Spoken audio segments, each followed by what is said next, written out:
Assalamualaikum warahmatullahi wabarakatuh. Apa kabar anak-anak ibu semuanya? Semoga saja semuanya dalam keadaan sehat ya. Pada hari ini kita belajar mata pelajaran PKN ya, masuk kepada mata pelajaran PKN. Jadi karena ini adalah pertemuan kita yang pertama sebelum kita masuk kepada materi, ibu mau memperkenalkan diri dulu. Di sini ibu menggantikan Ibu Ayu selama 3 bulan karena ibu itu cuti. Jadi walaupun ibu menggantikan, tetap ya hak veto terhadap penilaian itu ibu yang ambil alih ya.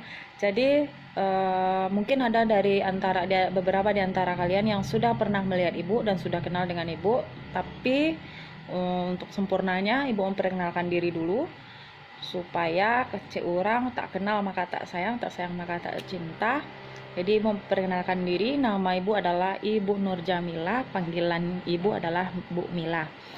Jadi di sini ibu mengajar PKN dari kelas 81 sampai 84. Oke. Jadi perlu Anda ketahui di sini kita belajar PKN itu selama 1 semester ada sebanyak 3 bab. Nanti ada ibu kasih LKS-nya, soft copy-nya atau fotonya. Kita belajar 1 semester itu PKN hanya 3 bab ya. Bab satunya tentang memahami kedudukan dan fungsi Pancasila ya, itu bab 1 yang akan kita pelajari pada hari ini, memahami kedudukan dan fungsi Pancasila. Oke, bab 2-nya yaitu tentang Undang-Undang Negara Republik Indonesia tahun 1945. Nah, kemudian bab 3-nya yang kita pelajari adalah tata urutan perundang-undangan dalam sistem hukum nasional Indonesia. Jadi ada sebanyak 3 bab. Nah, buku yang kita pakai itu ada sebanyak 2 buah saja. Yang pertama buku catatan, yang satu lagi adalah buku latihan. Dan kita nanti ada pakai LKS, mungkin karena LKS-nya belum bisa untuk distribusikan, jadi Ibu nanti akan kirimkan foto atau soft copy-nya saja. Oke, bab 1 kita yaitu tentang memahami kedudukan dan fungsi Pancasila. Silakan Ananda catat. Kita di sini pelajarannya gitu, bagaimana kita memahami kedudukan dan fungsi Pancasila. Nah, poin yang A-nya yang akan kita pelajari adalah arti kedudukan dan fungsi Pancasila.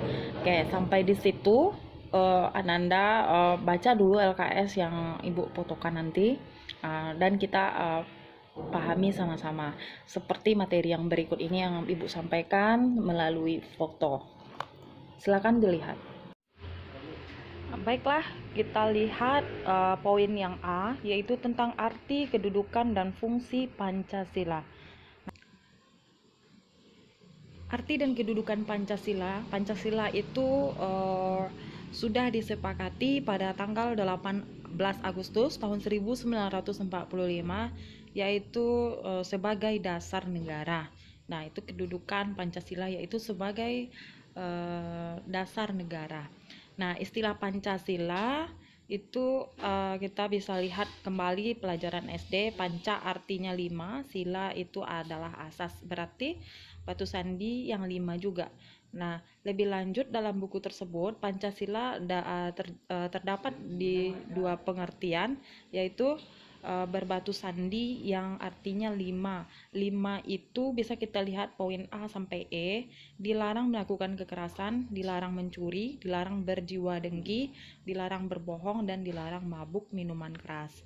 Nah, istilah Pancasila dalam kehidupan negara itu dikenalkan yang pertama kali oleh Insinyur Soekarno dalam sidang BPUPKI. Nah, kita lihat sidang BPUPKI itu terjadi pada tanggal 1 Juni 1945. Nah, menurut Insinyur Soekarno, Pancasila adalah isi jiwa bangsa Indonesia yang turun-temurun sekian abad lamanya terpendam bisu oleh kebudayaan Barat. Dengan demikian, Pancasila tidak saja sebagai falsafah negara, tetapi lebih luas lagi yaitu falsafah bangsa Indonesia.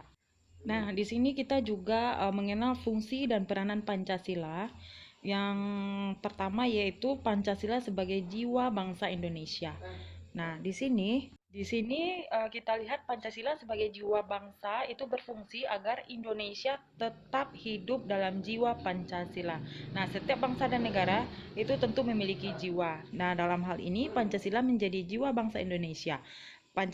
Pancasila sendiri itu telah ada sejak bangsa Indonesia lahir, yaitu pada sejak proklamasi kemerdekaan. Kemudian ada poin yang kedua. Oke, nanti ini filenya akan Ibu kirimkan. Silakan Ananda ringkas saja materi ini. Nah, tugas Ananda adalah setelah file ini Bu bagikan, silakan Ananda ringkas ke buku catatan. Yang penting menurut Ananda, nanti dari buku catatan itu kalian baca dan kalian pahami tentang arti kedudukan Pancasila. Oke, mungkin materi kita sampai di situ dulu. Jika ada pertanyaan, silakan dijapri saja. Assalamualaikum warahmatullahi wabarakatuh.